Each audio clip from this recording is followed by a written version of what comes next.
If you're wondering which 120Hz monitors are worth your money, stick around. After we run through each product, I'll give you my personal take. Would I buy it or would I skip it? No fluff, just my honest opinion. Let's get into it. Asus ROG Strix XG27AQ-DMG. This glossy beast hits 240 Hz and offers black levels so deep you might actually lose your cursor in the void. It handles 120 Hz console gaming like a champ, though you have to choose between high dynamic range or actually having a high refresh rate on the Xbox because the bandwidth is apparently stuck in the Stone Age. Would I buy it? Maybe, because it is basically the goth of monitors with that beautiful glossy finish. But the flickering and variable refresh rate mode might give me a seizure during a loading screen. AOC Agon Pro AG276QSD2. This panel is faster than my heartbeat during a horror game with a 280 Hz peak and 0.03 millisecond response times that make motion look buttery smooth. The color accuracy is a bit of a meme since it prioritizes vibrant over correct, and the input lag at 120 Hz is weirdly higher than its top speed, which is a total mood killer. Would I buy it? No, because while it is a great value, I cannot handle a monitor that gets lazier and slower just because I dropped the refresh rate to 120 Hz. Alienware AD2725DF.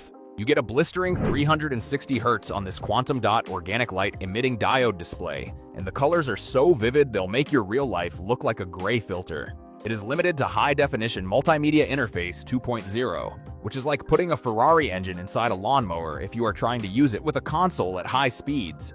Would I buy it? Yes, because that 3-year burn-in warranty means I can leave my static user interface on while I go take a nap without crying about permanent ghosts on my screen. LG 27GX700AB.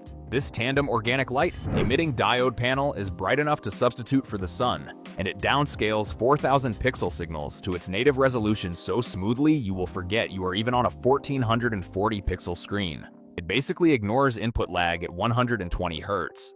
But the vertical banding in dark scenes makes it look like someone tried to draw a barcode over your favorite horror movie. Would I buy it?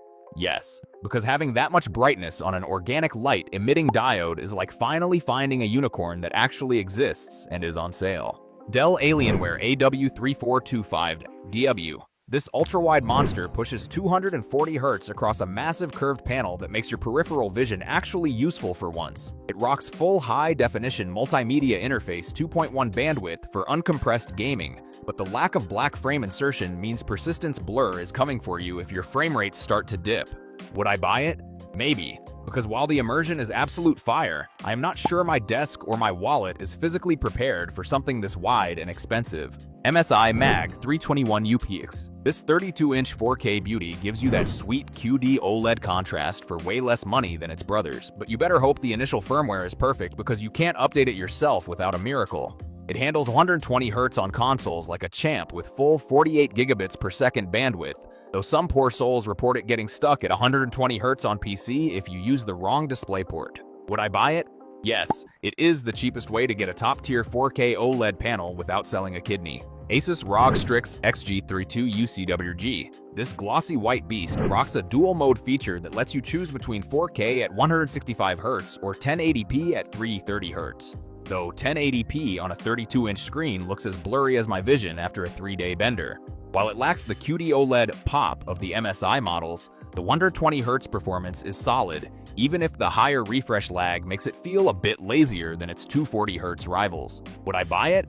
Maybe, but only if you really dig the white aesthetic and plan on playing competitive shooters in that pixelated 330 Hz mode. MSI MPG 272URX. If you want 4K sharpness but your desk is the size of a postage stamp, this 27-inch monster delivers 240 Hz of pure QD OLED speed that makes moving objects look sharper than my ex's insults. It handles 120 Hz console gaming with zero effort, though the VRR flicker in dark scenes might make you think your house is haunted by a very annoying ghost. Would I buy it? Yes, because 4K at 27 inches is the ultimate flex for pixel density and it has a KVM switch for my productivity addiction. Asus ROG Swift PG32UCDM. This is basically the Ferrari of monitors with a 90-watt USB-C port and a custom heatsink, but it costs so much that you'll be eating instant noodles for the next 2 years. The 240 Hz motion is flawless, but the input lag actually creeps up a bit when you drop down to 120 Hz compared to some of its faster competitors. Would I buy it? No, because while it is arguably the best, The price premium over the MSI 321 UPX for some RGB and a better warranty is just straight-up highway robbery. AOC Q27G3XMN. This budget king uses a mini LED backlight with 336 zones to give you 1300 nits of HDR brightness that will literally burn your retinas if you aren't careful.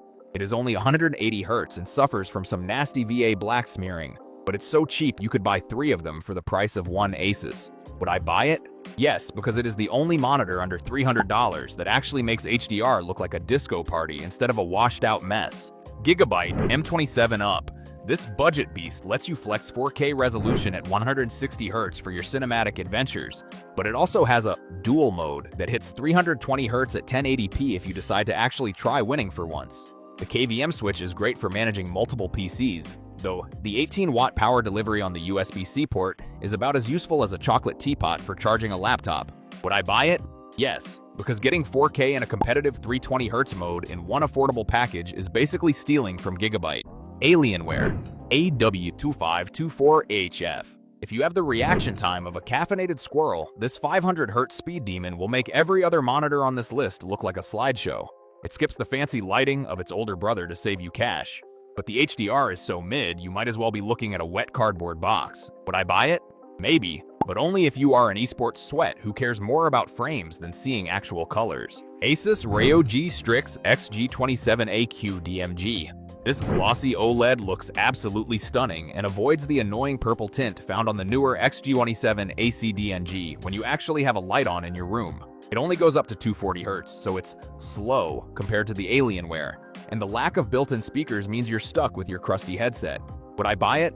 Yes, because glossy OLED panels make games look like pure eye candy, and I'm a total sucker for deep blacks. LG 27GS93QE.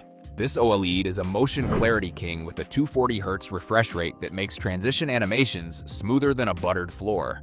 It comes with a handy remote control, so you can be extra lazy, but the VRR flicker in dark scenes might make you think your house is haunted. Would I buy it? Maybe, as it's often cheaper than the Asus OLEDs, but the aggressive matte coating isn't quite as sexy as a glossy finish. Asus ROG Strix XG27 ACDNG. This QD OLED monster pushes 360 Hz at 1440p resolution, which is basically the I have too much money sweet spot for competitive gaming. It finally adds a 90-watt USB-C port and a KVM switch, though the colors can look a bit washed out if you decide to play in a sun-drenched greenhouse. Would I buy it? Yes. The jump to 360 Hz on an OLED panel is peak performance, and the 90-watt charging actually works for my laptop. Dell Alienware AW3225QF. This massive 32-inch beast delivers a crispy 4K at resolution on a gorgeous quantum dot organic light emitting diode panel that makes colors pop harder than my joints in the morning, though the subtle curve is more divisive than pineapple on pizza. You are getting an insane 240 Hz refresh rate, which is absolute overkill for your standard 120 Hz console gaming. But the near-instant 0.03 millisecond response time means you will never have an excuse for being trash at the game again. Would I buy it? Yes, because looking at this screen is the only thing in my life that actually brings me joy. Asus TUF VG27AQ3A. This budget king rocks a 180 Hz refresh rate, which is more than enough to handle 120 Hz gaming without breaking a sweat.